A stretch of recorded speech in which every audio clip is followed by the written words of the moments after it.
Hello world, I'm here with Germinal Van, author and writer of American Political Culture, an observation from the outside. Hi Germinal. Hi Stan, how are you? I'm doing well. So tell us a bit about your book and yourself. Well, I guess I'm going to start with myself. I'm Germinal Gerard Van. I was born and raised in the Republic of Cote d'Ivoire. I immigrated to the United States in 2010.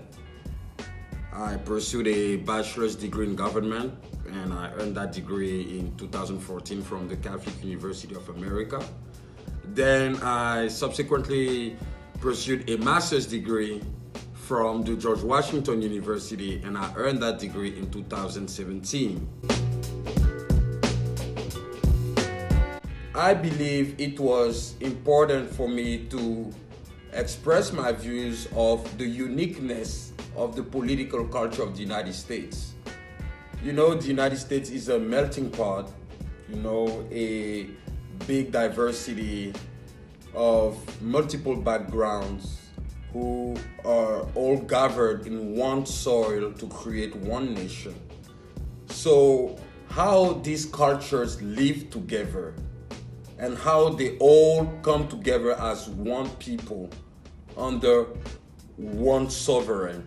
So this is what I wanted to write about. This is what I wanted to talk about in my book. I wanted to talk about that uniqueness that the American people have compared to Western Europeans, Asians or Africans or people from Australia or wherever in the rest of the world. Give us 3 main points to remember from this book.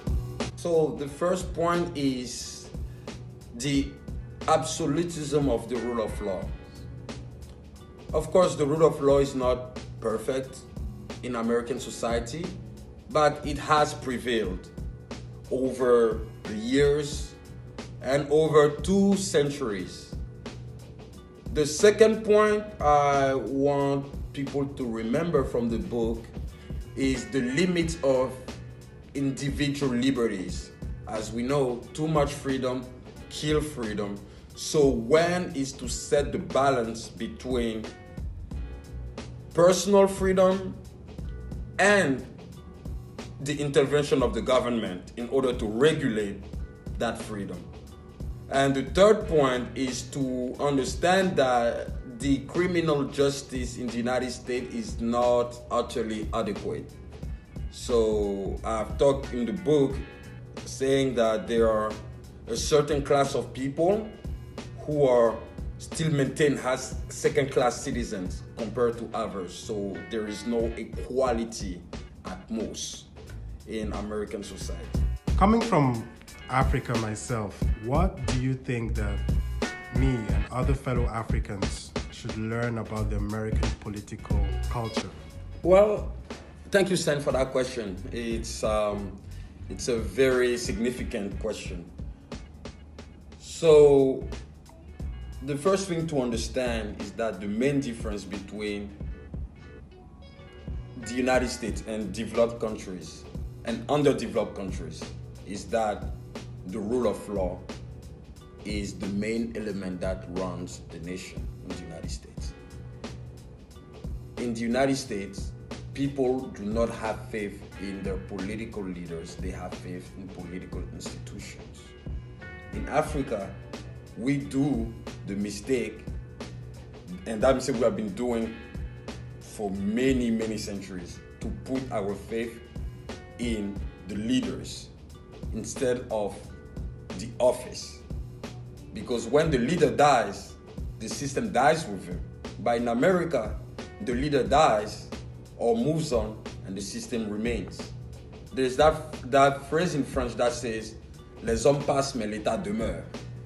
It means man moves on, man go on, but the state remained. So in the United States, the strength of the United States is that political power is concentrated in the office that the elected citizen holds. In Africa, political power is concentrated in the leader himself. But the problem, if you have noticed, when political power is concentrated in the leader itself, it triggers to dictatorship, as we've seen for many years in Africa and in other parts of the world.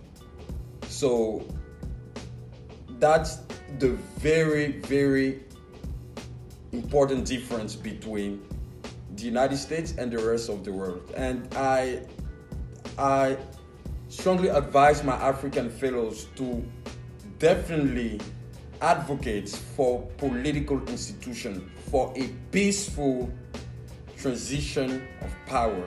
When we look at Ghana, Ghana is leading the way in West Africa.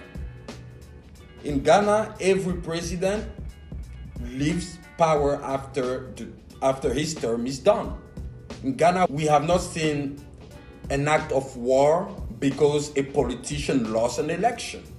Instead, a politician goes to the election, win or lose. If he wins, good. If he loses, he leaves office and another one comes in. And the state keeps going on. The business of government still moving on. And that's how it assures peace, safety, and security for the nation. So it is important for my African fellow to endorse that concept, to endorse that mindset. And it's also important for African government to educate our citizens about their rights. In the US, people know their rights because the Constitution grants them. They take civic class education. In Africa, we do not learn that. So it's something that the government should impose in the educational system in African countries. Do you have any plans of writing a second book anytime soon? Thank you, Stan. I started working on the second book already. I'm not going to reveal the title yet.